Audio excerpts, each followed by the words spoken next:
Hello प्यारे साथियों, नमस्कार। स्वागत है आप सभी लोगों को अपना प्यारा सा परिवार मैट्रिक बोर्ड बाल्स में।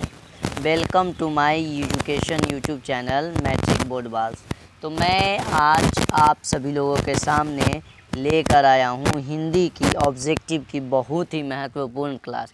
तो क्लास को स्टार्ट करने से पहले मैं आप सभी लोगों से अनुरोध और आग्रह करना चाहूँगा कि प्लीज़ इस क्लास को अपने दोस्तों में शेयर कर दीजिएगा और पहली बार मेरे YouTube चैनल पे आए हैं तो एक लाइक और सब्सक्राइब करके हमारे मनोबल को ऊंची कीजिएगा, ठीक है। तो प्यारे साथियों, बस एक लाइक कर दीजिएगा, उसके बाद सब्सक्राइब कर दीजिएगा। बाद बाकी आप सभी लोग खुद समझदार हैं और चाहते हैं कि मैं आपको PDF और नोट्स दूँ तो मेरा यह टेलीग्राम चैनल को अवश्य ज्वाइन कर ले, जिसका नाम क्या है, मैट्रिक बोर्ड बाल्स। क्या नाम है? मैट्रिक बोर्ड बाल्स। ये टेलीग्राम चैनल को PDF या नोट्स लेने के लिए टेलीग्राम चैनल को अवश्य ज्वाइन कर लें। तो प्यारे साथियों, मैं ले चलता हूँ क्लास की ओर, जो कि क्लास बहुत महत्वपूर्ण है एग्ज़ाम की दृष्टि से। ऑब्जेक्टिव है। ऑब्जेक्टिव को मैं तुरंत जल्दी देखूँगा क्योंकि मुझे जल्दी करवाना है, टाइम पास तो करना है नहीं, बिल्कुल करना नहीं है। इस वजह से मैं आप सभी लोगों के लिए बस जो भी क्वेश्चन लाया हूँ एकदम 100% गेसिंग क्वेश्चन है और मैं यह दावे करता हूँ कि जो आप यह क्वेश्चन देख लेते हैं तो इसके अलावा और इस चैप्टर में क्वेश्चन देखने की ज़रूरत है नहीं। तो चलिए मैं क्वेश्चन को स्टार्ट करता हूँ, ठीक है। तो सबसे पहले मैं आपको बताना चाहूँगा कि श्रम विभाजन और जाति प्रथा के लेखक कौन है। श्रम विभाजन और जाति प्रथा के लेखक कौन है? तो इसका आंसर क्या हो जाएगा? डॉक्टर भीमराव अंबेडकर जी। क्या? Doctor Bhimrao Ambedkar ji. Doctor Bhimrao Ambedkar ji, sorry, doctor Bhimrao Ambedkar ji. Bhimrao Ambedkar ji श्रम विभाजन और जाति प्रथा के लेखक हैं। डॉक्टर भीमराव अंबेडकर जी श्रम विभाजन और जाति प्रथा के लेखक हैं। अब दूसरी नंबर क्वेश्चन आता है जिसमें बताया गया है कि अंबेडकर ने भारत की बेरोजगारी का प्रमुख एवं प्रत्यक्ष कारण किसे माना है। तो इसका उत्तर हो जाएगा जाति प्रथा का। क्या हो जाएगा? जाति प्रथा का। अंबेडकर ने अपनी प्रस्तुत पाठ में श्रम विभाजन और जाति प्रथा में बताया है कि भारत की बेरोजगारी का प्रमुख एवं प्रत्यक्ष कारण जाति प्रथा है, क्योंकि जाति प्रथा में लोग बंध कर टालू भाव से काम करते हैं और वे न तो रोजगार में रहते हैं और ना ही बेरोजगार रहते हैं। तो ये बेरोजगारी का एक प्रमुख और प्रत्यक्ष कारण है। तो ये इसका आंसर हो जाएगा। उसके बाद क्या एक अगला क्वेश्चन है कि सभ्य समाज की आवश्यकता क्या होती है। सभ्य समाज की आवश्यकता क्या है? तो सभ्य समाज की आवश्यकता क्या है? श्रम विभाजन। सभ्य समाज की आवश्यकता क्या है? श्रम विभाजन। तो प्यारे साथियों, मैं आप सभी लोगों से अनुरोध करना चाहूँगा कि प्लीज़ एक लाइक कर दीजिएगा और अपने दोस्तों में शेयर ज़रूर कर दीजिएगा, शेयर ज़रूर कर दीजिएगा। प्यारे साथियों, आपका एक लाइक, सब्सक्राइब और शेयर मुझे ऐसा वीडियो बनाने के लिए बहुत ज़्यादा मोटिवेट करता है।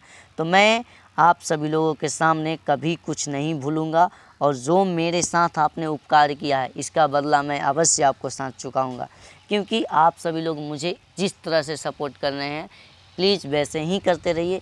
एक दिन मैं आपको सामने बहुत जल्द डिजिटल बोर्ड के साथ खड़ा होऊंगा।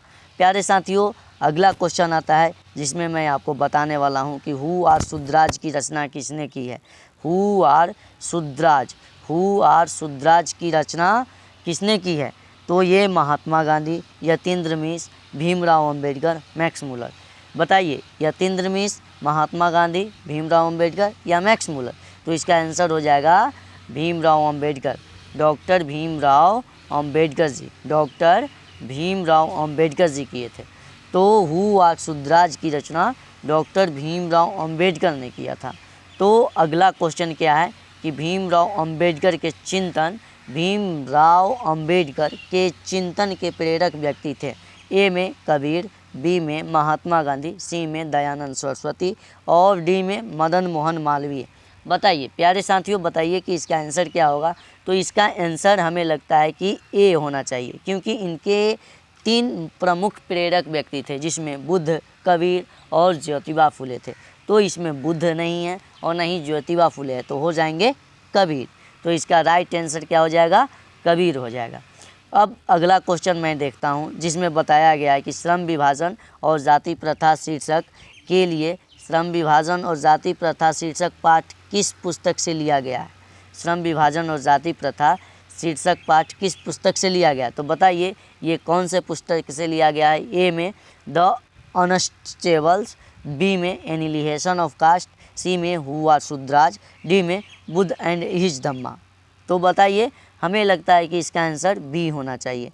ये एनिहिलेशन ऑफ कास्ट से लिया गया है। अब अगला क्वेश्चन आता है जिसमें बताया गया है कि भीमराव अंबेडकर की दृष्टि में लोकतंत्र के लिए क्या आवश्यक है? तो भीमराव अंबेडकर की दृष्टि में लोकतंत्र के लिए क्या आवश्यक है? बताइए। लोग शिक्षित हो, option number A, option number B लोग स्वस्थ हो, ऑप्शन नंबर सी लोग ज्ञानी हो, ऑप्शन नंबर डी लोग में पारस्परिक श्रद्धा एवं सम्मान का भाव हो। तो मुझे लगता है कि ये डी आंसर होना चाहिए।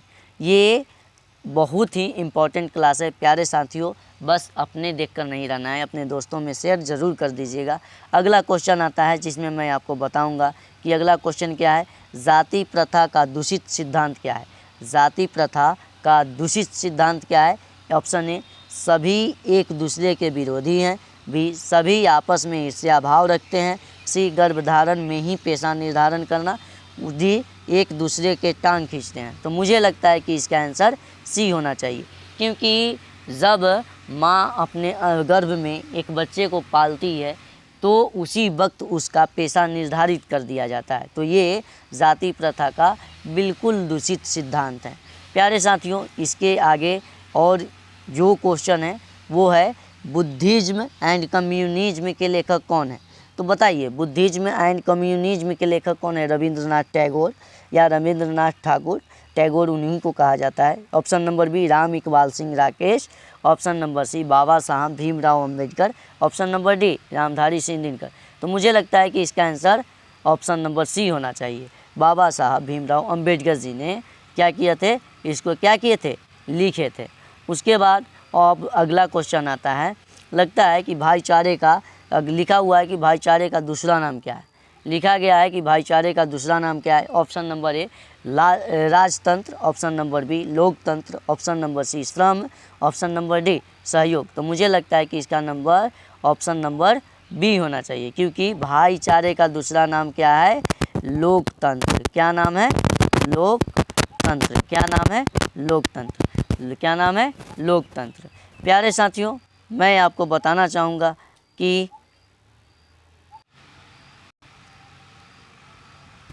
सॉरी दोस्तों, क्योंकि थोड़ा सा मोबाइल फ़ोन में गड़बड़ी आ गया था, इसके लिए मैं आपसे माफ़ी मांगना चाहूँगा। कि प्यारे साथियों, अब बताया जाता है कि भाईचारे का दूसरा नाम क्या है? लोकतंत्र।